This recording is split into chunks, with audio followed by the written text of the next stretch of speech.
Днес Бомаджа журналист на гостиня професор доктор Петър Чавдаров от Института по растителни и генетични ресурси Константин Малков Садово. С него ще разговаряме за оранжериите, тяхното значение, видове и бъдеще. Професор Чавдаров, благодарим ви, че приехте нашата покана. Първият ни въпрос е: какви видове оранжерии се проектират и използват в момента в България? Деца, благодаря ви за поканата. За мен е изключително удоволствие да бъда на вашия урок и с нетърпение очаквам въпросите, на които ще ви отговоря. Първият въпрос, който ми зададахте: оранжериите в България, които се изграждат в момента, са няколко типа. Обикновено са полиетиленови оранжерии тунелен тип, стоманено-стъклени оранжерии и оранжерии, така наречени поликарбонатни. Това са различни материали, с които оранжериите се покриват. Какво означава терминът умна оранжерия и какви технологии се използват в нея? Терминът умна оранжерия, през последните години технологиите навлезаха както в науката, практиката, така и в оранжерийното производство. Умната оранжерия, това е оранжерия, която с помощта на един мощен компютър се управляват всички дейности, свързани с климат контрола на оранжерията. Тоест, поддържане на оптимална температура, оптимално поливане, оптимална светлина, влажност и така нататък. При повишение на температурите над 30 градуса, да дадем един пример, разбира се, тези оранжерии, компютъра се включва, автоматично се покрива с термоекран, който предпазва растенията от пригряване и така се поддържа една оптимална температура в оранжерията, за да могат растенията да се чувстват добре и да бъдат репродуктивни и да дават своя максимален добив и качество на получената продукция за определения фермер. Какви култури най-често се отглеждат при оранжерийни условия? В България основните култури, които се отглеждат в оранжерийни условия, са домати, пипер и краставици, като доматите вземат най-големия процент, на второ място са краставици, на трето място е пиперът. През последните години започнаха да се включват и други култури, като пътладжани, дори вече имаме и оранжерии, които са специално проектирани за овощни култури. Как се осъществява поливането в съвременните оранжерии? Ръчно, автоматично или чрез специални системи? В съвременните оранжерии вече ръчното поливане от живелица, това беше поливане през миналия век, общо взето. През последните години, може би 15, 20 и повече години, се навлезаха така наречените капкови системи в началото. След това допълнително се разработиха технологии, с които се усъвършенства това поливане, но основният начин на поливане при конвенционалното отглеждане е капковата система, която е централна система, свързана с помпа и капков лентов маркуч, който подава вода до всяко растение, и отделно също при хидропонното отглеждане, там пък до всяко растение имаме капкомер, който подава необходимото количество вода за деня. Поливките могат да варират от 1-2 за 24 часа до 10-15, в зависимост от сезона отглеждане на културите. Дали са есенни, дали са пролетни или зимно производство. Имаме различни култури, които могат да се гледат през цялата година в оранжерийни условия. Какви болести и неприятели най-често нападат растенията в оранжериите и как се борите с тях? Болести и неприятели са широк спектър, но основно може да ги разделим на няколко групи: вирусни, бактериални и гъбни болести, като гъбните болести вземат най-големия процент от поражението, които могат да нанасят, но всичко това зависи от поддържането на климат контрола в оранжерията. За да имаме един патологичен процес, трябва да имаме определена влажност и температура, в които патогените се чувстват комфортно и могат да направят така нареченото заразяване на растенията. Когато фермерът се грижи оптимално за своите растения, поддържа необходимата влага и температура, прави превентивни третирания на своите култури, тези неща остават на заден план и растенията не се заразяват. Тоест, правим оптимални мероприятия, които на нас ни гарантират отлично качество и количество на получената продукция. Какви торове, микро- и макроелементи се използват при отглеждането на култури в оранжериите? Общо взето се използват макроторови, азотни, фосфорни и калиеви и техните формулации, но в оранжерийни условия се използват МПК водоразтворими торови.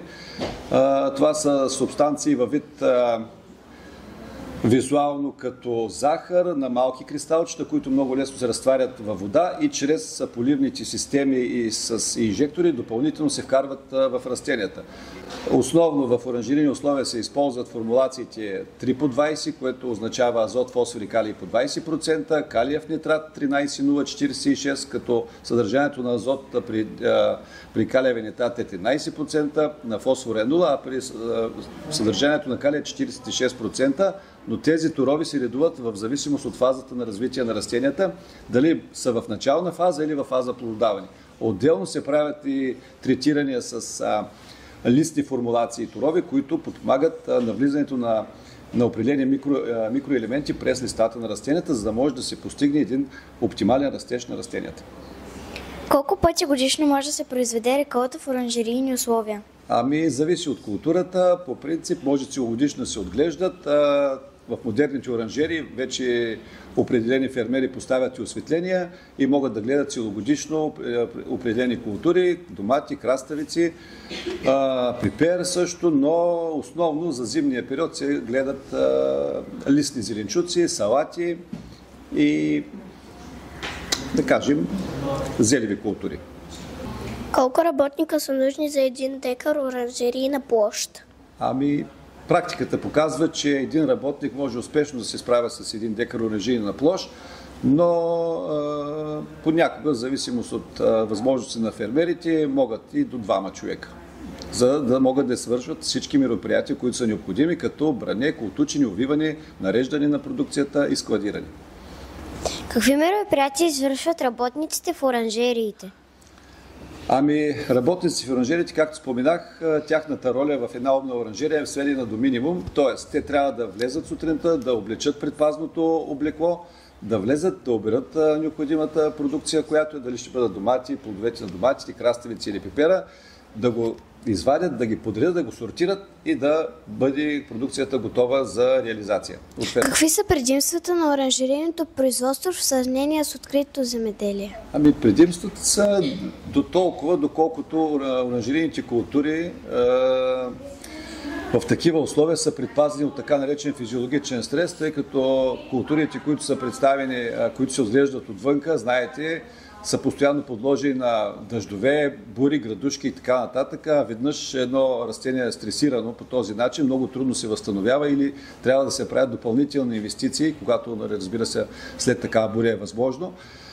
Докато в оранжерията те се чувстват комфортно и създават най-добрите условия, за да развият своя адаптивен и продуктивен потенциал в тези условия.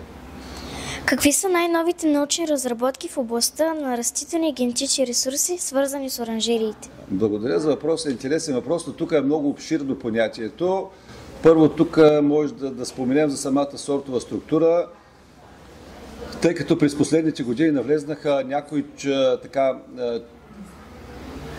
вредни вирусни заболявания по зеленчуковите култури, селекцията много бързо реагира и започнаха да се внедряват, да се правят селекционни програми, които се създадаха много устойчиви сортове, домати, краставици и пипер, основно на основни вирусни болести, т.е. при инфекция от вирусни патогени сортовете реагират с некротични хиперсензитивни реакции и т.е. при инфектирана, да кажем, ако патогена попадне в растенията, самото растение по своя генетичен или физиологичен път блокира този патоген и той не може да се развива.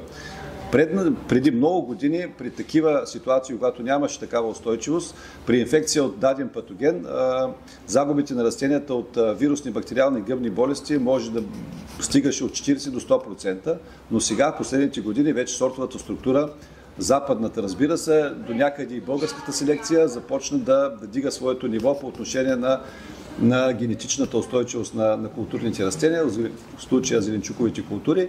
Имаме напредък, разбира се, има какво да се желае още като развитие в тази насока, но растителните генетични ресурси са постоянен обект на проучване, изучаване, поддържане и съхранение, разбира се, на целогодишни и дългосрочни програми по селекцията и че това направление постоянно се развива и няма как да спре, защото патогените те също ни почиват, те също мутират по различни пътища, основно при половия процес.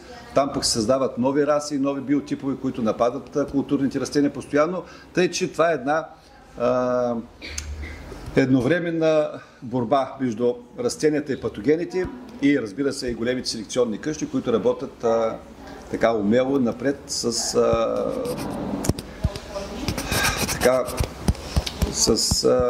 приоритет създаването на такива устойчиви гени и растения, за да може фермерите да чувстват спокойни.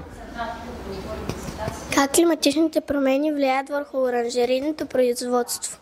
Климатичните проблеми, основно температурите при растенията са най-важният фактор, който може да даде негативно влияние върху растенията.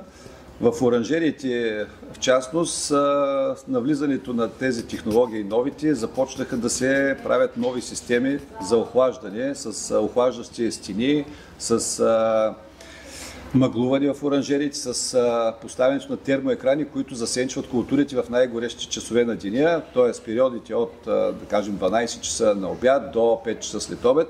Растенията се поддържат в, общо взето казано, на сянка, за да се чувстват комфортно. Температурите над 33 градуса блокират частично фотосинтезата. Това е основният процес в растителния организъм и блокирайки този процес, те не могат да растат. Как се подбират подходящите сортове растения за отглеждане в оранжерии? Те са тук общо взето две групи. Самите фирми, когато представят новата селекция, казват, че определените култури зеленчукови са за оранжерийни условия или са за полски условия. Едните са индетерминантни сортове при доматите, другите са детерминантни. Понякога част от детерминантните сортове, които са за външно производство, могат да бъдат отглеждани в тунелни оранжерии, но искат допълнително проветряване и опрашване. Знаете вероятно, че при такива култури, където е необходимо допълнително опрашване, се използват така наречените земни пчели, които опрашават растенията, за да може да получите една нормална продукция. Но по принцип, чисто в производствен аспект, сортовете още в дистрибуторите и по магазините са разделени на оранжерийни и на сортове, които се отглеждат при полски условия. Тук може да са редица култури, зеленчукови, зеленобобови и така нататък. Според вас как изглежда бъдещето на оранжерийното земеделие в България и по света? Конкретно за България мога да спомена, тъй като аз ежедневно съм сред фермерите. В момента съществуват програми, които стимулират това производство. Много млади фермери, млади семейства започват да се развиват, като по определени проекти се изграждат такива оранжерии, дали са оранжерийни, полиетиленови оранжерии блоков тип или тунелен тип или стоманено-стъклени. Има развитие в този сектор и аз съм оптимист, че това производство се развива не само в България, и в света. Благодаря ви, професор Чавдаров, за интересния и полезен разговор. Научихме много нови и любопитни факти за оранжериите, за това как науката и технологиите помагат на земеделието да се развива и да бъде по-ефективно. Аз също ви благодаря, че бях ваш гост и надявам се да се отговорил полезно на вашите въпроси. Благодаря ви.